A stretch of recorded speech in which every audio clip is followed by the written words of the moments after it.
Section 1, States, Traits, and the Logic of Mental Training. Andrew Huberman opens by placing meditation inside a larger neuroscientific frame. States of mind are temporary patterns of brain and subjective activity, while traits are the more enduring dispositions that repeated states can sculpt over time. Richard Davidson immediately sharpens that distinction and offers the central line that organizes much of the conversation. The after is the before for the next during. In his telling, every experience leaves a residue. A meditation session changes the mind in the moment, but whatever remains afterward becomes the starting condition for the next session, the next stressful conversation, the next night of sleep, or the next workday. Over time, repeated states can become traits. Davidson uses anger to make the idea concrete. Anger can be a state, but if it is repeated often enough, it can lower the threshold for future anger and become the trait of irritability. Huberman links that idea to modern life online, where mild outrage, frustration, and negative affect are continuously engineered to capture attention. The implication is that mental habits are not neutral. Repeated exposure to certain states can bias the entire nervous system toward future reactivity. From there, Davidson gives a cautious overview of brain rhythms.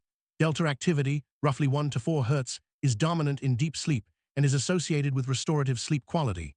Theta, roughly 5 to 7 Hz, is often seen in transitions between wakefulness and sleep and in some meditative states. Alpha, around 8 to 13 Hz, is often labeled relaxed wakefulness. Beta, roughly 13 to 20 Hz, tends to increase during active cognitive engagement. Gamma, around 40 Hz, becomes especially important later in the discussion because of its unusual prominence in highly trained meditators.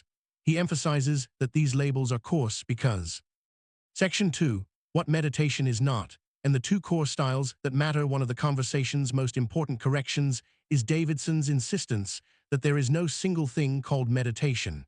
Just like there are hundreds of different kinds of sports, there are hundreds of different kinds of meditation, he says. They do not all do the same thing, and they should not be lumped together. That statement allows the discussion to move away from vague cultural images of meditation and toward workable categories. Davidson offers 2 broad bins. The first is focused attention meditation. In this style, the practitioner narrows awareness to a particular object such as the breath, a sound, or another internal or external target.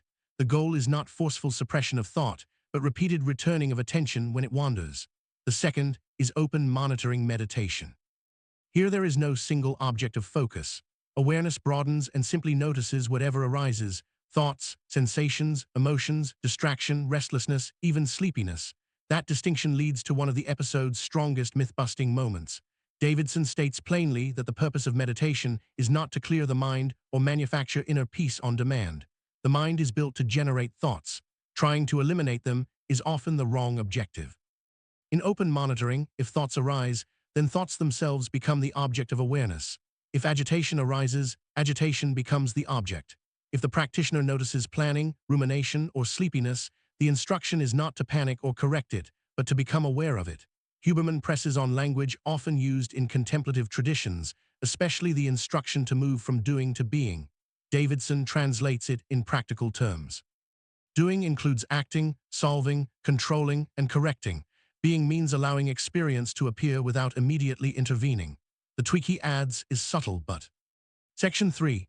The Brain on Meditation, Gamma, Insight, and Long-Term Practice. When the conversation shifts to brain activity, Davidson highlights one of the findings that helped make his lab famous: unusually strong gamma oscillations in long-term meditators.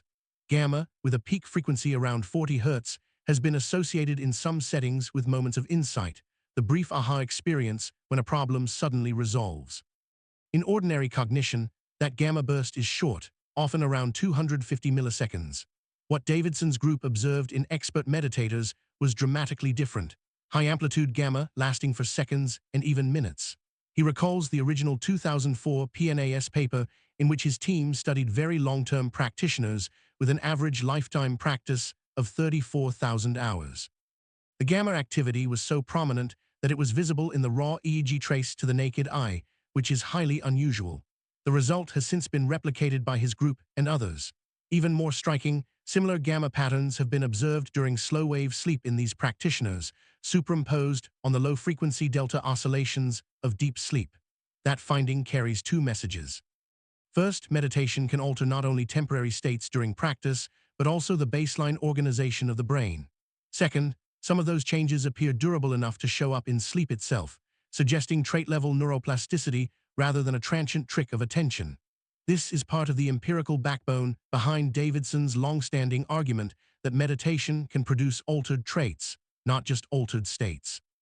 Huberman asks the natural question, can meditation replace sleep or compensate for sleep deprivation? Davidson answers carefully, the evidence does not support that conclusion. As a vivid example, he points to the Dalai Lama, whom he describes as meditating about 4 hours every day for more than 60 years, yet still sleeping about 9 hours a night. Section 4.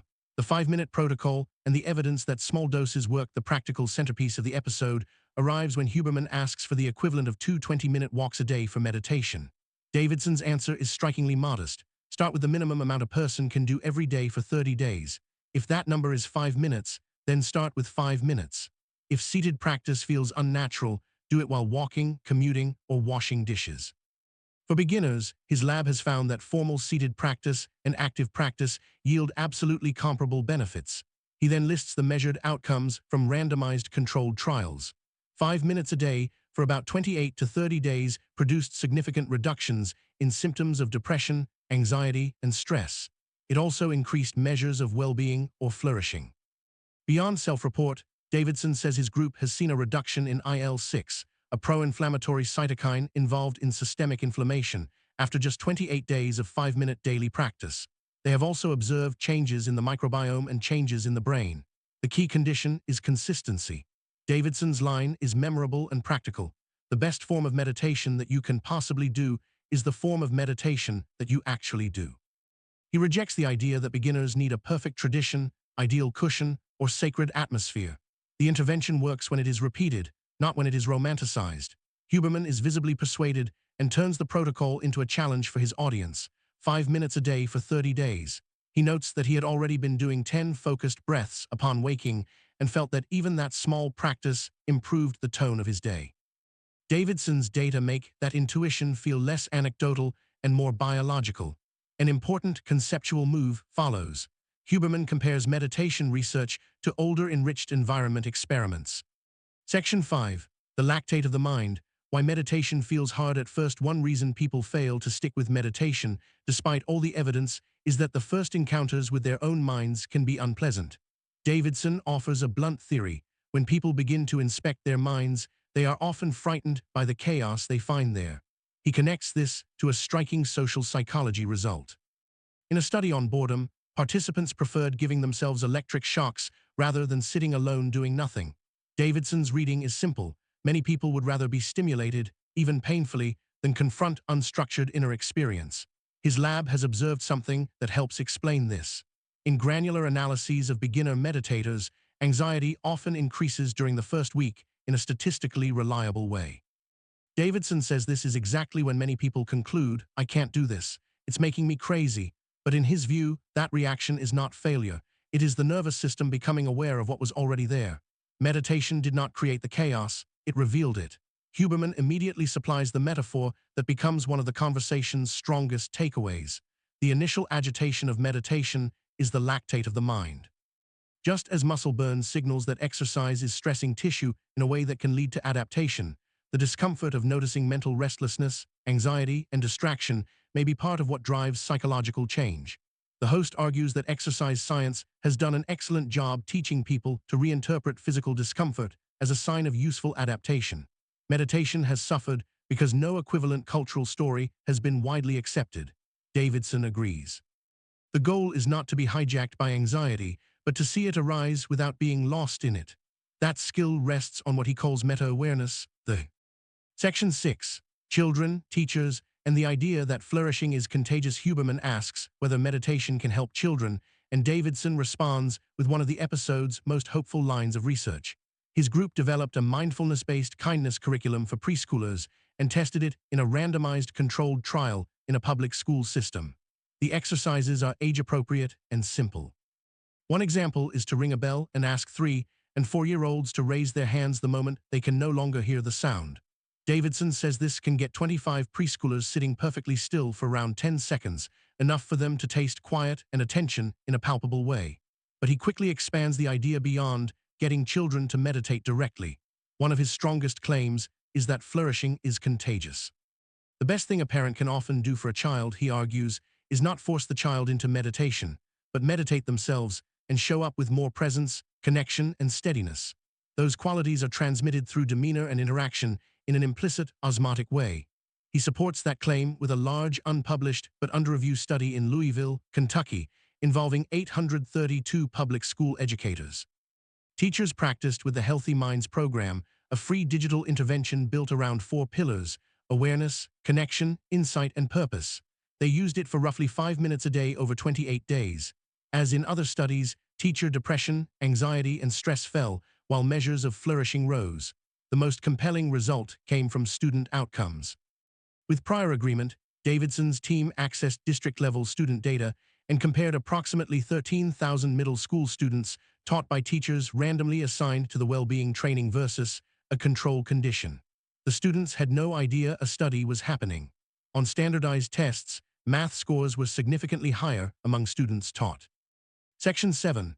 Consistency, daily cues, and how practice becomes automatic. A recurring motif in the conversation is that discipline matters, but not in a punishing, maximalist way. Davidson says that once someone completes the initial 30-day, 5-minute practice, they should check in with themselves rather than automatically increase duration. If 5 minutes is what they can sustain, then 5 minutes remains enough. The non-negotiable is daily repetition. The important thing is to stick with a daily practice. To support that, Davidson introduces the idea of linking meditation to social zeitgebers, borrowed from the language of circadian biology. A zeitgeber is a time cue like light that helps set biological rhythms. In modern life, social zeitgebers are recurring daily events created by habit and schedule: mealtimes, commuting, brushing teeth, scooping the cat litter. Davidson suggests pairing short contemplative practices with those fixed points so the routine becomes easier to remember and less dependent on motivation. He gives several examples from his own life. Before meals, he often does a brief appreciation practice lasting 30 to 90 seconds, reflecting on all the people it took to bring food to his plate. The point is not sentimentality, but interdependence and connection. At home, he also uses cleaning the cat litter as a practice. While doing it, he intentionally reflects that the cat appreciates it, his wife appreciates it, and anyone entering the room benefits from the task being done. It costs no extra time, but changes the mental stance toward an otherwise mundane chore. Huberman responds by widening the theme into a philosophy of consistency. He says that in youth, he prized intensity and working longer than everyone else, but over time came to see consistency as his superpower. He contrasts people who burn hot and disappear with those who simply keep showing.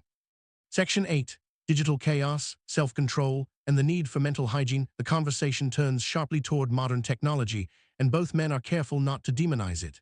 Huberman notes that he teaches online and benefits from digital platforms. Davidson says technology is basically neutral and can be used for good or harm.